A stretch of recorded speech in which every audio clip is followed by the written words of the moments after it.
அன்பு நெஞ்சங்களே, இறைவன் நமக்கு தந்த புதிய நாளிலே இறைவனுக்கு நன்றி கூறி இறை வார்த்தையால் நம் வாழ்வை பயனுள்ளதாக மாற்றுவோம். இறைவன் நம் அனைவரை நிறைவாக ஆசீர்வதித்து பாதுகாத்து வழி நடத்துவாராக. இன்றைய நற்செய்தி வாச சிந்தனை: உதடும் உள்ளமும் இணைவதே அருள் வாழ்வு. மார்க் நற்செய்தி நூல் பிரிவு 7, இறை சொற்றொடர்கள் 1 முதல் 13 முடிய. இதன் விளக்கம் அறிவோம். அன்பார்ந்தவர்களே, இன்றைய நற்செய்தி வாசத்தில் 2 முக்கிய கருத்துக்களை நாம் காண்கின்றோம். ஒன்று, பரிசேய மறைநூல் அறிஞர்கள் குற்றச்சாட்டு. இரண்டாவது, இயேசு அவர்களுக்கு விடுக்கும் அறைகூவல். பரிசேய மறைநூல் அறிஞர் ஆகியோரின் கூட்டு இயேசு காலத்து யூத சமுதாயத்தில் ஒரு வகையான சமய அடிப்படைவாதத்தின் விளைவாக ஏற்பட்டது. இதுவே மக்கள் மீது அவர்களுடைய ஆதிக்கம் நிலைபெறவும் செய்தது. இயேசுவின் பணிமுறைகளையும் அவருடைய போதனைகளையும் இவர்கள் வெறுத்ததற்கு காரணம் மக்கள் இயேசுவை ஏற்பதில் காட்டிய ஆர்வம்தான். தங்கள் ஆதிக்கம் குறைந்து போகிறது என்கிற ஆதங்கம் அவர்களை வாட்டியது.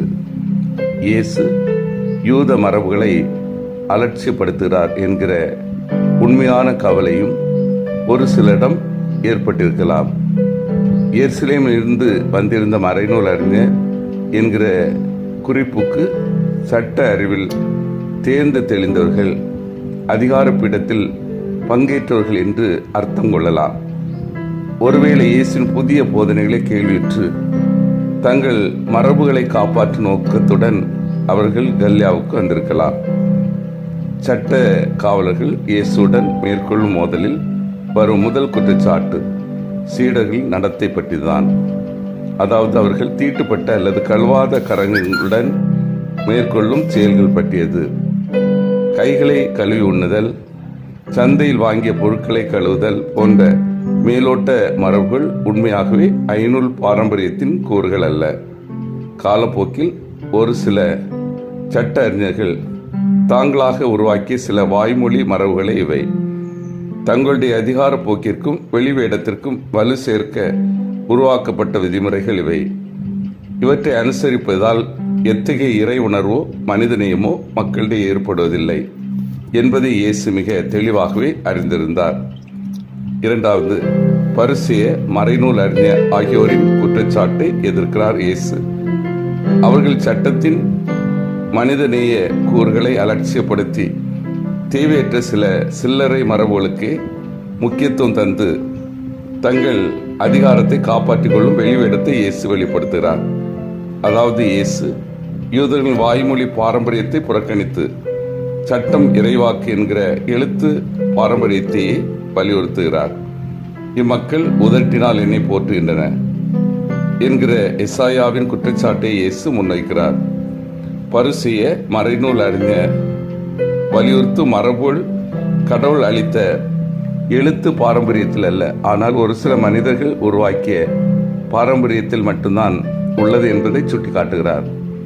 இந்த வாய்ப்பை பயன்படுத்தி கொண்டு யூதர்கள் அடிக்கடி புறக்கணித்த அல்லது யூத சட்ட அறிஞர்கள் வலியுறுத்த விரும்பாத ஒரு சிறப்பான மனிதநேய சட்டத்தை இயேசு அவர்களுக்கு நினைவூட்டுகிறார்.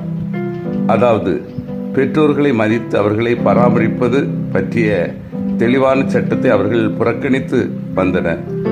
பல வயோதிக பெற்றோர்கள் துன்பப்படுவதை இயேசு நேரில் கண்டிருக்கலாம். குர்பான் என்கிற ஒரு அர்த்தமற்ற அர்ப்பண வாக்கின் விளைவாக ஏற்பட்ட பரிதாப நிலை இது.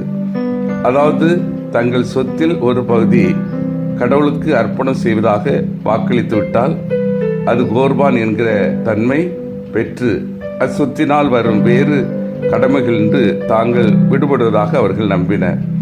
இவ்வாறு தங்கள் பெற்றோரை பராமரிக்கும் கடமையிலிருந்து தங்களை விலக்கிக் கொள்ள ஒரு சில கபட உள்ளம் கொண்ட யூதர்கள் தங்கள் சொத்தில் ஒரு பகுதியை கடவுளுக்கு அர்ப்பணமாக்குறோம் என்று ஆணையிட்டு தங்கள் பெற்றோரை புறக்கணித்து வந்தனர். அன்பார்ந்தவர்களே, மரபுகள் என்பவை மானிட பண்பாட்டின் வரலாற்று எச்சங்கள் எனலாம். ஏனென்றால் காலங்காலமாக கடைபிடிக்கப்பட்டு விற்கப்படுவதால் தொன்மை மதிப்பு வாய்ந்தவை. அரசியலில் பார்த்தோம் என்றால் ஒரு சின்னத்தை வைத்து தந்தை மகன் பேரன் என்று கட்டி காத்து பிடித்து செயல்படுவார்கள். காரணம் எங்கள் மரபு என்ப. திருவிழா காலங்களில் கண்டிப்பாக பாட்டு கச்சேரி வைத்து நிறைவு செய்வதுதான் எங்கள் மரபு என்பதையும் அறிந்திருப்போம். இவ்வாறு பலவிதமான மூட மரபுகள் இந்த சமுதாயத்தின் பழக்கத்தில் இருக்கின்றன. இன்னொரு புறம் பார்க்கின்ற போது மனித மாண்பு வளர ஒரு சில மரபுகள் தொன்று தொட்டு காலத்திலிருந்தே அரசு வேலைகளின் தேர்வில் குறைந்த வகுப்பினை சார்ந்தவர்களுக்கு அதிக முக்கியத்துவம் இது மரபாகவே மாறி காணப்படுகின்றன. இத்தகைய மரபு அங்கீகரிக்கப்பட வேண்டியவை. இன்றைய நற்செய்தி வாசகத்தில் பரிசேயர்கள் மரபு எண்ணம் முதல் வகையை சார்ந்தது. ஆனால் இயேசுவின் மரபு இரண்டாவது வகை, அதாவது மனித மாண்பை காப்பாற்றக்கூடிய மரபு. பரிசேயர்கள் மரபு கடவுளின் கட்டளைக்கு எதிரானதை சுட்டி காட்டுகிறது.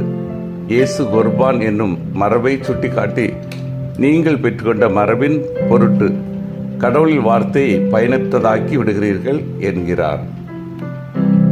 இம்மக்கள் உதட்டினால் என்னை போற்றுகின்றனர், இவர்கள் உள்ளமோ என்னை விட்டு வெகு தொலைவில் இருக்கிறது என்று எசேயா இறைவாக்கிய வழியாக இறைவன் முன் அறிவித்ததை இயேசு யூதர்களுக்கு மீண்டும் நினைவுபடுத்துகிறார். தம் காலத்தில் வாழ்ந்த யூதர்களிடம் இருந்த வழிபாட்டு ஆன்மீக முரண்பாடுகளை இயேசு இதன் மூலம் சுட்டி காட்டுகிறார். ஆன்மீகத்தை பல வழிகளில் வரையறை செய்யலாம். முரண்பாடற்ற வாழ்வு என்பது அவற்றுள் ஒன்று.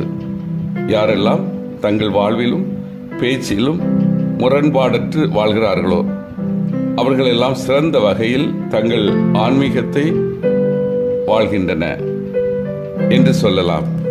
இறைவேண்டல், வழிபாடு, இறைவார்த்தை இவற்றில் அதிக ஆர்வம் காட்டிவிட்டு அதே வேளையில் வாழ்வில் நேர்மையற்ற தன்மை, பணிகளில் குறைபாடு, உறவுகளில் போலித்தனம் கொண்டவர்களாக வாழ்ந்தால் எசேயா குறிப்பிடும் சட்டத்தில் நாமும் சேர்ந்து விடுவோம். எனவே விழிப்பாயிருப்போம். நம் உதடுகளும் நம் உள்ளமும் இணைந்து இறைபுகழ் பாடட்டும். நம் வாழும் வழிபாடும் முரணின்றி அமையட்டும். சிந்தித்து தியானித்து செயல்படுவோம். எனது வாழ்வில் வழிபாடும் வாழும் இணைந்து செல்கின்றதா? எதற்கெடுத்தாலும் பிறரிடம் குறை காணும் பழக்கம் என்னிடம் உள்ளதா? உண்மையை துணிவோடு எடுத்து சொல்லும் பண்பு என்னிடம் உள்ளதா? மன்றாடுவோமாக. வல்லமை மிக்க இறைவா, எங்களது வாழ்வில் வழிபாடும் வாழ்வும் இணைந்து செல்லவும், பிறரிடம் குறை காணும் பழக்கம் எங்களிடமிருந்து அகலவும், உண்மையை துணிவோடு எடுத்து சொல்லும் பண்பு எங்களில் மலரவும் செய்தலும். ஆமீன்.